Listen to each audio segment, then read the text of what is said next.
This is Linda wearing my superhero mask for Granada Hills, and right now, and I am 6 feet away from Paul of Paul. What's your last name? Sager. Sager. Paul Sager of Continental Comics here on Balboa and Devonshire. How are you, Paul? 6 feet apart.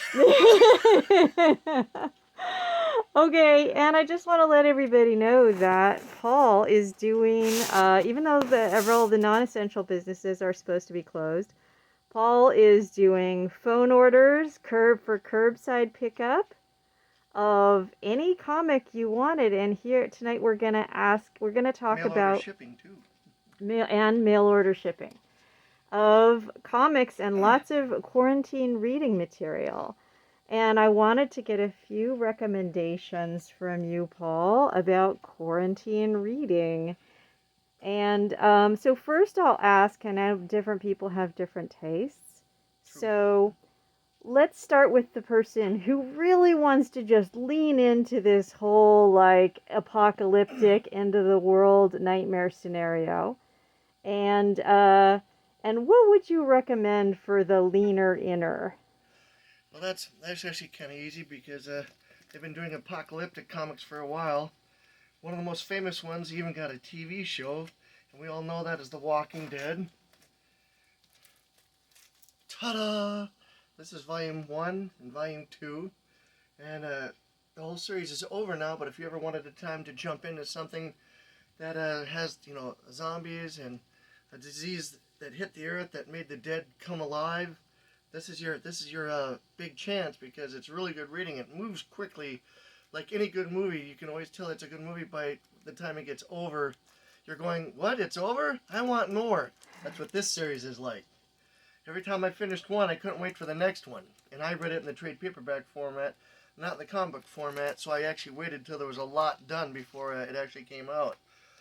Now, Robert Kirkman, who created The Walking Dead, co-created, also did another series for Marvel at pretty much about the same time or a little bit after.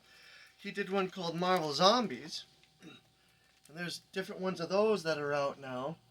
And that's where he made it so instead of a disease that spread around, he did it so like a meteorite hit the earth, and Spider-Man was one of the first to appear, and the meteor caused the effect that started making zombies of everybody. And it, like The Walking Dead, you had to be bitten or scratched or whatever. But that was a great one. And then DC finally, of course, did one of their own, and it's on its second series now, and that one's called The Deceased. Get it? DC, Deceased. And they're on their second series because people were crazy about that, and that's their own kind of version of infected, dead, and alive people too. So you got that. So any one of those is a great place to start in an apocalyptic Earth and horror movie at the same time. All right. Quote, quote. You're making me fog up my mask. Um, okay, and so now, what do you recommend for the person who just wants to get away from it all? Someone who wants to escape and just not think about misery and horror and stuff and wants to maybe be transported to someplace different. Well, if you like superhero stuff, like all the Marvel movies and DC movies, there's always those characters. If you just want, your superhero fandom, or if you're into science fiction, of course, we got plenty of the good Star Wars stuff, including new stories with Han, Luke, and Leia, and also Vader. And then we also have Star Trek has been having new stuff. So if you like more futuristic science fiction, plenty of that. Um, Another thing is if you like certain kinds of fantasy, there's a series out by Brian K. Vaughan called Saga. That's kind of like sci-fi, science fiction, but mixed with kind of a drama. That one's a lot of fun. And then if you just like noir stuff, like detective 1920s, 1930s kind of feel to it. They have certain stories like that are actually pretty good. They just brought back because of the Miles Morales Spider-Verse movie that came out. One of the characters is a Spider-Man from the late 1920s, early 1930s, in that Spider-Man noir, and they just brought all those stories back to go with the brand new series that they're doing. And the number one and I think number two of that came out already, and that's a lot of fun if you want to kind of like go back in time and see what it was like if the hero would have been created in this time instead of modern day. Uh-huh. That's always a lot of fun because I love time travel stuff. Um, Okay, next I'm going to ask you we're going to do grown-ups, something for the grown-ups and something for the kids. Okay, well, I have the kid stuff first, so I'll jump on that one. Okay, yeah, kids are out of school. They need fun reading. Some parents have the younger reader, and they don't think that the stuff that's for teen plus rating is too much for their, let's say, 5 to 8 year old. Um, Marvel, in cooperation with IDW, is doing superheroes for the younger reader, and they're doing it under the Marvel Action, and they're doing Spider-Man and the Avengers, and they've done the Hulk and Black Panther, but you don't have to worry about the content being, let's say, if you think the movies are too much, these are lowered down a little bit, so it's less violence and less, let's say, curse words, if you like. Most comics don't have curse words in it through Marvel and DC, but just in case. Now, for the young girls, girls are absolutely crazy about this. From what I've seen, I sell a lot of these. It's the DC Superhero Girls, and it's got its own like animated shorts and stuff that I think you can see on YouTube or even on the Disney Street or DC streaming channel. And they really like this because all the girls are much younger, kind of in a high school kind of format, and so young girls really like that. And this one works for both the young boys and the young girls. Surprisingly enough, Teen Titans Go is a rock solid hit. Girls love Raven and Starfire, and for some reason Beast Boy. And the boys, of course, love Robin, and for some reason Beast Boy. I guess he's pure comedy, and they love that. And these are definitely for the younger readers. And if they like the cartoons, it's a sure hit because they're all new stories and not repeating what was already done on the cartoons. And this is pretty much up to the parents. One that does very, very well, and I hear the animation form, they've even done live action movies of it. But Avatar: The Last Airbender does very, very well. And it's most of the time, it seems it's for all readers, all ages. But it doesn't hurt to look on the back or somewhere to see just in case it might have a rating. But usually it's pretty much okay. And if they're watching the cartoons, they're really not getting anything different, except that there are different stories that have never been seen. Like the Lost Adventures, they've never made cartoons of. So that's a real gift for the kids who want more and more and more, and there's nothing going on right now. Ta-da! All right. What else have you got for us? Now, what have you got for the grown-ups? Oh. Well, here's one that kind of goes for kids and grown-ups. Uh-huh. They've got Dragon Ball, the Cyan arc, and Dragon Ball, the Frieza arc. And it's manga, but for the first time ever, it's in color, because usually manga's in black and white.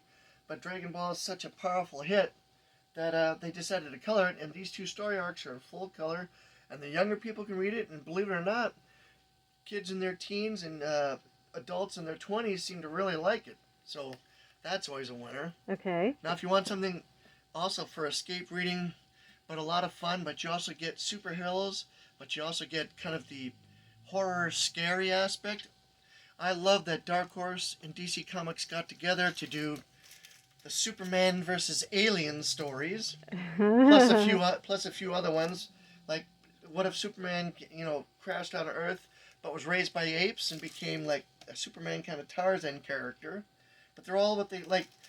Dark Horse DC crossovers and kind of an Elseworld storyline where, what if this had happened to him instead of him crash landing in a farm community in Kansas? But that's always a lot of fun, and all your sci-fi people love this. People who love wicked crossovers love this. And one of the all-time favorites, this is one of my all-times, Batman versus Predator. It was so good that they did two sequels to it. And think about Batman being in Gotham, and instead of being the hunter of the criminals, he's the hunted.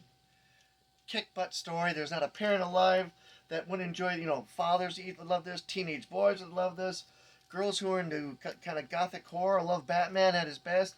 You can't lose with this.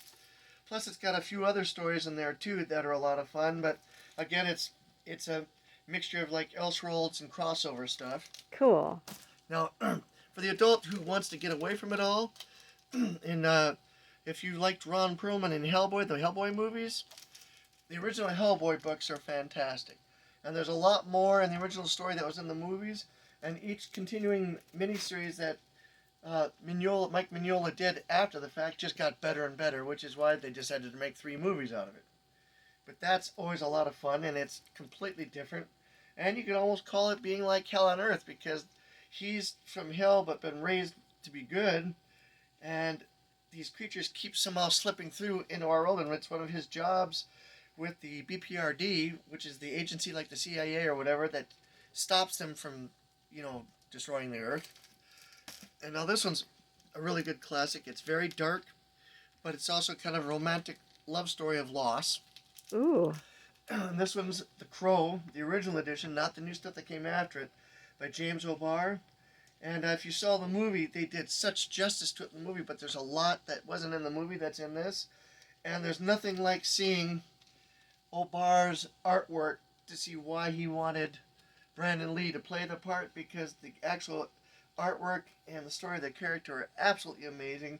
At the same time, there's violence, of course, because he died violently if you saw the movie. There's also, you can see the pain and the loss of his beloved, who he doesn't think he'll get to see again. And there's just a lot more to the book. And they came back and put it into a very beautiful hardcover. And the author has a lot of extra stuff that wasn't in the original series when it came out. So it's kind of like a double gift. But I don't think anybody if you like mystery, you like action, you like it's kind of all wrapped in one. If you saw the movie, you know what I'm talking about. But there's so much more to the book than there was in the movie, because you just can't do everything that was in the book and in the movie. That's why you usually get the book. Sounds like this might be on your list of all-time favorites. Surprisingly, when it first came out, I wasn't really into it because it took so long to come out. Because I like to say that James pulled the Stephen King, like when he was on the Dark Tower series, where he hit a point where he didn't know what to do and had to go write something else and then come back to it. James kind of had some blocks because it took him like 8 years to do all the stories. So, but when it was finally done, it was worth it. I just said I would have rather been, 18 going on 20 instead of 18 going on 26. So, so I mean, definitely worth the read. You're all lucky you don't have to wait the whole time I did. You're very lucky and gifted that you can just go, this looks like a good book, instead of cursing under your breath, waiting month after month, year after year. Well, folks, you don't have to wait month after month or year after year to buy some great reading material right in the neighborhood. Paul is taking phone orders and doing curbside delivery or mail delivery. So give him a call. I will post the phone number in the comments. Thank you so much, Paul. My pleasure. Thank you for being here.